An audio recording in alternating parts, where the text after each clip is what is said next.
नमस्कार, मैं अजय कुमार।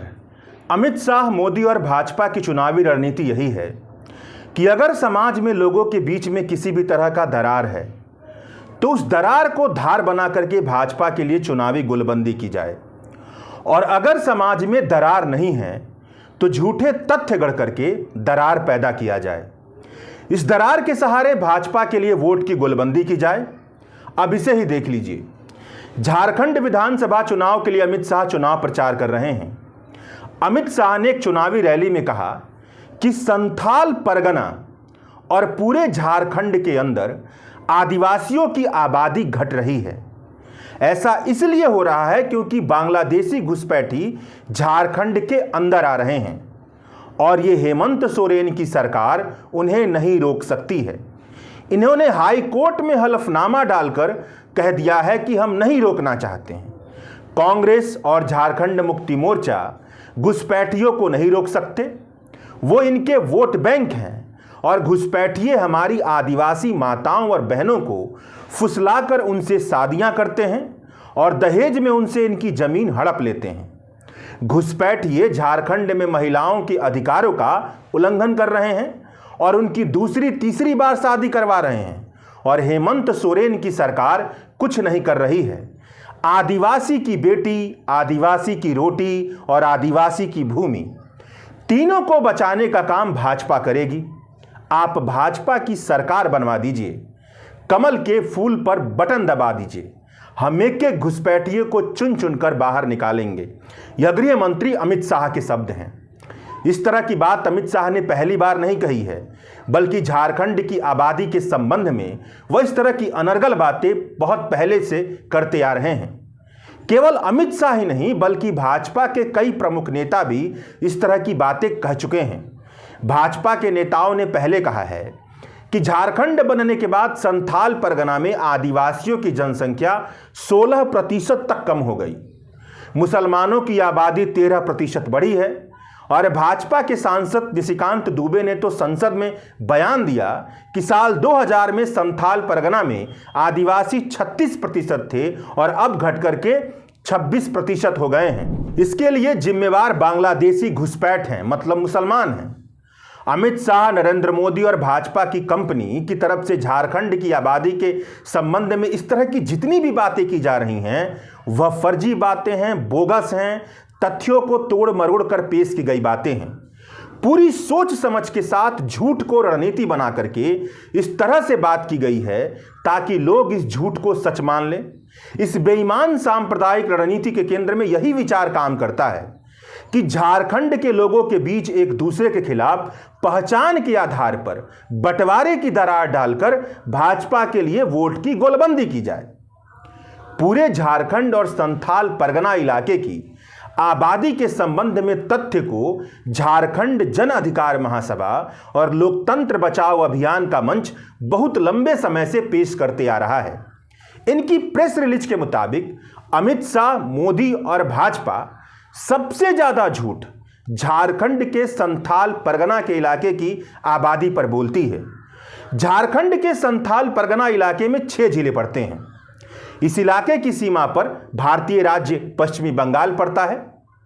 भाजपा का झारखंड के संथाल परगना की आबादी के संबंध में यह कहना है कि साल 1951 में इस क्षेत्र की कुल जनसंख्या तकरीबन 23,22,000 थी, जिसमें हिंदुओं की आबादी 90% के आसपास थी, और साल 2011 में हिंदुओं की जनसंख्या का अनुपात घट करके 67% हो गया।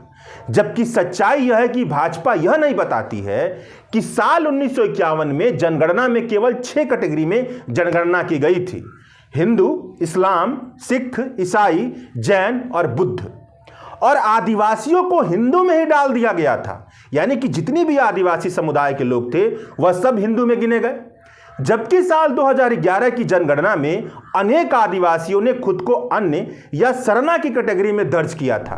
तो तथ्य साफ साफ नजर आता है कि क्यों आदिवासियों की संख्या कम दिख रही है। तथ्य यह है कि अगर केवल गैर आदिवासी हिंदुओं की संख्या लें तो वे 1950 में तकरीबन 43% थे, जो साल 2011 में बढ़कर के 49% हो गए, मतलब उनमें बढ़ोतरी हुई है। यानी संथाल परगना में हिंदुओं की कुल आबादी में की हिस्सेदारी कम नहीं हुई है, बल्कि 1950 के मुकाबले उनकी हिस्सेदारी में बढ़ोतरी हुई है। और जो आदिवासियों की हिस्सेदारी में कमी दिखाई दे रही है वह कैटेगरी की वजह से दिखाई दे रही है, क्योंकि 1950 में जब कैटेगरी बनी थी तो सारे आदिवासी समुदाय को हिंदुओं की कैटेगरी में शामिल कर लिया गया था। जनगणना के आंकड़ों के अनुसार साल 1951 से साल 2011 के बीच में हिंदुओं की आबादी 24 लाख बढ़ी है, मुसलमानों की तकरीबन 13 लाख बढ़ी है और आदिवासियों की तकरीबन 8 लाख से ज़्यादा बढ़ी है। कुल जनसंख्या के अनुपात में आदिवासियों का अनुपात 46% से घट करके 28% हुआ है, मुसलमानों का अनुपात 9% से बढ़कर के 22% के आसपास पहुंचा है और हिंदुओं का अनुपात 43% से बढ़कर के 49% हुआ है। इन आंकड़ों में आप देख पा रहे होंगे कि संथाल परगना के इलाके में साल 1950 के मुकाबले मुसलमानों की आबादी में जो हिस्सेदारी है वह बढ़ी है। तो सवाल बनता है कि यह कैसे बढ़ी है।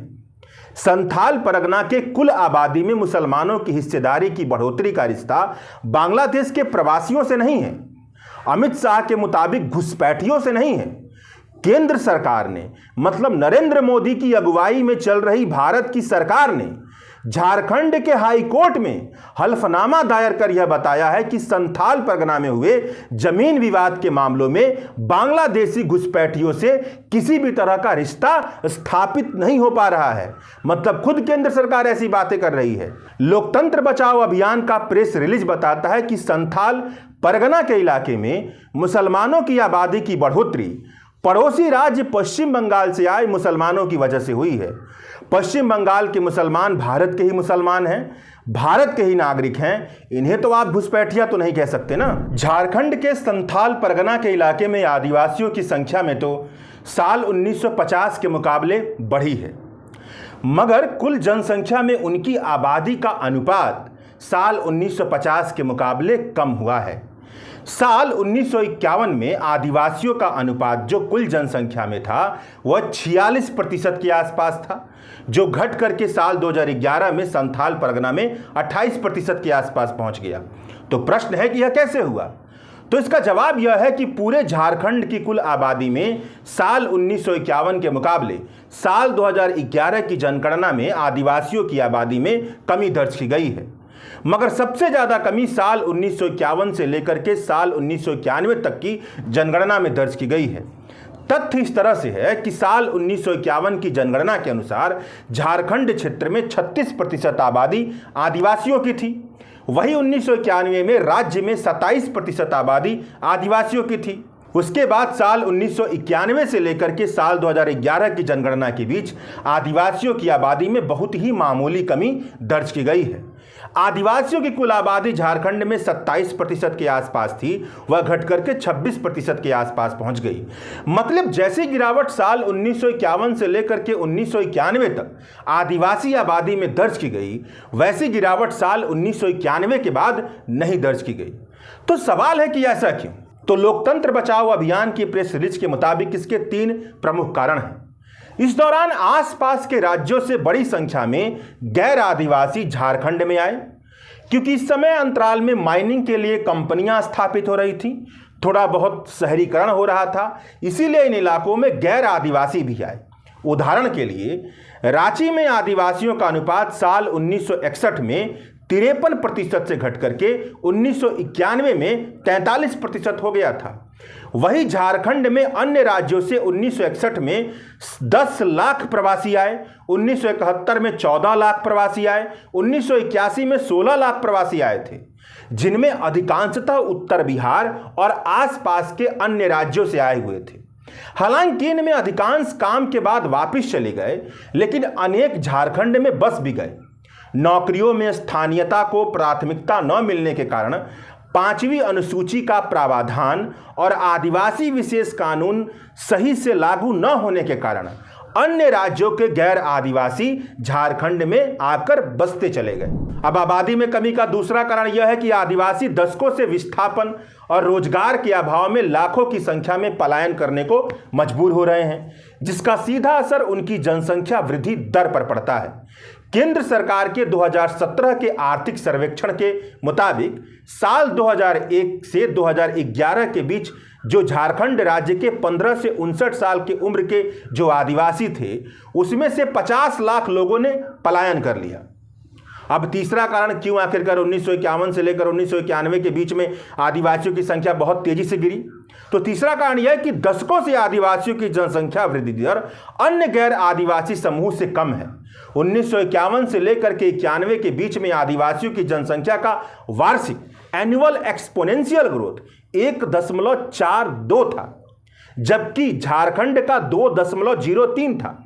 मतलब कि अपर्याप्त पोषण, अपर्याप्त स्वास्थ्य व्यवस्था, आर्थिक तंगी के कारण आदिवासियों का मृत्यु दर अन्य समुदायों से ज्यादा है। यानी इनकी वजह से आदिवासियों की आबादी में कमी दर्ज की गई है, ना कि अमित शाह के मुताबिक बांग्लादेशी घुसपैठियों को चलते। यही सत्य झारखंड के संथाल परगना के इलाके में भी मौजूद है। संथाल परगना इलाके में जमीन विवाद से जुड़े सच का पता लोकतंत्र बचाओ अभियान की टीम ने लगाया है। झारखंड के लोकतंत्र बचाओ अभियान की प्रेस रिलीज के मुताबिक झारखंड के संथाल परगना में टेनेंसी एक्ट का बहुत ही व्यापक तौर पर उल्लंघन हो रहा है और बड़े पैमाने पर आदिवासी अपनी जमीन को दानपत्र और आपसी लेन देन, जो बहुत ही इनफॉर्मल होता है लेकिन इलीगल होता है, करके गैर आदिवासी मुसलमानों और हिंदुओं को बेच रहे हैं। संथाल परगना और आसपास के जिलों राज्यों के गैर आदिवासी जमीन खरीद रहे हैं। संथाल परगना टेनेंसी एक्ट में आदिवासी जमीन पूरी तरह से नॉन ट्रांसफरेबल होता है, जिसे आदिवासी भी नहीं खरीद सकते हैं। मतलब उसका हस्तांतरण नहीं होगा और ऐसा है कि आदिवासी भी उसका नहीं खरीद सकते हैं। लेकिन आर्थिक तंगी में आदिवासी अपनी जमीन का आपसी लेन देन करके गैर आदिवासियों को बेच रहे हैं। गौर करने की बात यह है कि संथाल परगना से सटे बंगाल और बिहार में जमीन की जो कीमत है वह संथाल परगना के नॉन ट्रांसफरेबल जमीन के जो इनफॉर्मल कीमत है उससे कहीं ज्यादा है। मतलब क्षेत्र की जो ट्रांसफरेबल जमीन का मूल्य है जो बिहार और बंगाल में, वह नॉन ट्रांसफरेबल जो जमीन है झारखंड में जो संथाल परगना में पड़ती है, जिसको उसका इनफॉर्मल कीमत है, उससे कहीं ज्यादा है। यह भी देखा गया है कि जो गैर आदिवासियों की प्रशासन में पहुंच भी बहुत ज्यादा है, जिसके कारण विवाद की स्थिति में अक्सर जो निर्णय होता है वह आदिवासियों के पक्ष में नहीं होता है, गैर आदिवासियों के पक्ष में है। और कीमतों का अंतर तो दिख ही रहा है। इन इलाकों में स्थानीय स्तर पर जब जमीन के मालिकाना हक को लेकर के विवाद शुरू हुआ तो भाजपा ने इस विवाद को हिंदू मुस्लिम नफरत विवाद में गढ़ने की कोशिश की। लोकतंत्र बचाओ अभियान के कार्यकर्ताओं ने संथाल परगना के स्थानीय लोगों से बातचीत कर यह पाया कि घुसपैठ जैसा शब्द भी इन्होंने सोशल मीडिया से सुना है। मतलब आसपास चर्चा नहीं होती है, चर्चा कहां पर होती है? तो सोशल मीडिया पर कि संथाल परगना में घुसपैठ हो रहा है, और भाजपा के नेताओं से सुना है। जमीन पर ऐसा कुछ भी नहीं है। आदिवासी औरतों से घुसपैठिए शादी कर रहे हैं, यह सब सोशल मीडिया की अफवाह है। मुसलमान यहां बहुत लंबे समय से रहते आए हैं। वह बांग्लादेश के नहीं बल्कि झारखंड के पड़ोसी राज्य से आए मुसलमान हैं। झारखंड के लोकतंत्र बचाओ अभियान की प्रेस रिलीज के मुताबिक कहा जाए तो भाजपा नेता अपने मन मुताबिक देश में बांग्लादेशी घुसपैठी की संख्या कुछ भी बोलते रहते हैं। घुसपैठियों से उनका निशाना मुसलमानों पर रहता है, लेकिन नरेंद्र मोदी के नेतृत्व में, नरेंद्र मोदी की अगुवाई में एनडीए सरकार लगातार संसद में बयान देते आई है कि उनके पास बांग्लादेश घुसपैठियों की संख्या के संबंधित कोई भी आंकड़ा नहीं है। एक तरफ भाजपा नेता लव जिहाद जैसे शब्दों का प्रयोग सांप्रदायिकता फैलाने के लिए करते हैं, और मोदी सरकार ने संसद में जवाब दिया है कि लव जिहाद नामक कोई चीज नहीं है, और केंद्रीय जांच एजेंसियों ने ऐसा कोई मामला दर्ज तक नहीं किया है। यह गौर करने की बात है कि किसी भी धर्म या समुदाय के व्यक्ति को किसी भी अन्य धर्म या समुदाय के व्यक्ति से शादी की इजाजत हमारा संविधान देता है। फिर भी अगर आंकड़ों की बात की जाए तो साल 2013 के एक शोध के अनुसार, एक रिसर्च पेपर के अनुसार, झारखंड में केवल 5% शादी ही अंतरधार्मिक है, मतलब अलग अलग धर्मों में हुई है। अब ये भी समझ लीजिए, कुछ लोग कहते हैं कि भारत में लोकतंत्र खतरे में नहीं है। यूं ही जो नरेंद्र मोदी का विरोध कर रहे हैं वो कहते हैं कि भारत में लोकतंत्र खतरे में है। तो थोड़ा उन महानुभावों को अमित शाह की इस हरकत पर सोचना चाहिए। अमित शाह देश के गृह मंत्री हैं, मतलब वह सरकार के सबसे बड़े प्रतिनिधियों में से एक है।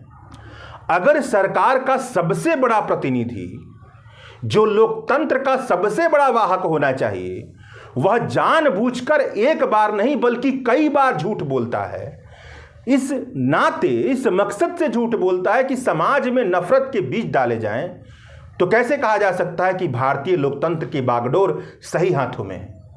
अंत में चलते चलते एक बात को और समझिए, भारत में बांग्लादेशी प्रवासियों को प्रवास की मजबूरी पर गंदी राजनीति करने वाले घुसपैठिया कहते हैं। भारत के गृह मंत्री अमित शाह तो बांग्लादेशी प्रवासियों पर बात करते हुए अपने भाषण में हदें पार कर देते हैं। कई बार अमानवीय और शर्मनाक शब्दावली का इस्तेमाल करते हैं। अमित शाह ने तो एक बार बांग्लादेशी प्रवासियों को दीमक तक कह दिया था, अंग्रेजी में कहा जाए तो टर्माइट्स। अगर यही सत्य है तो उन भारतीयों के लिए किस शब्द का इस्तेमाल करना चाहिए जो गैर कानूनी तौर पर अमेरिका में हर साल घुसते हैं, अमेरिका से हर साल बाहर निकाले जाते हैं। इस साल भी अमेरिका से गैर कानूनी तौर पर घुसे जो कई हजार, इस साल भी अमेरिका ने गैर कानूनी तौर पर घुसे हजारों भारतीयों को बाहर निकाला है। तो इन भारतीयों के लिए अमित शाह किस शब्द का इस्तेमाल करेंगे, अपने गिरेबान में थोड़ा झांकना चाहिए। शुक्रिया। द वायर के और वीडियोस देखने के लिए सब्सक्राइब करें और बेल आइकन पर क्लिक करें।